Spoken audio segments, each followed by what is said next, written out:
তাড়াতাড়ি দাও খেতে, আজকে অনেক দুপুর হয়ে গেল, বেলা হয়ে গেল। দাও তো কি কি মেনু আজকে? আজকে মেনুটা অল্পর মধ্যে হয়ে গেছে। কি কি একটু শুনি। মেনুতে আছে সাদা ভাত, তারপরে হচ্ছে এটা হচ্ছে পেঁপের বড়া। ও বাবা, পেঁপের বড়া পেঁপে দিয়ে মুসুরির ডাল দিয়ে বড়া। বাহ। এটা হচ্ছে কচু পাতা বাটা। বাহ বাহ বাহ।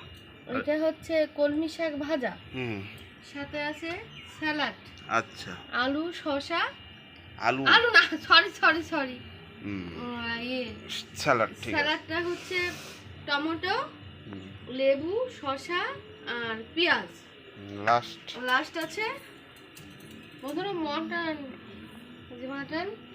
ও গেছিল আজকে দশমী, তো ইলিশ মাছ খেতে হয়, ইলিশ মাছ ভালো পাইনি, আবার আজকে মটন নিয়ে এসেছে।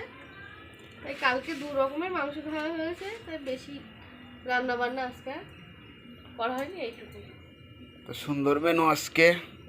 তোমরা চলে আসো, তোমরা সবাই চলে এসো, একসঙ্গে খাওয়া দাওয়া করি। বাই।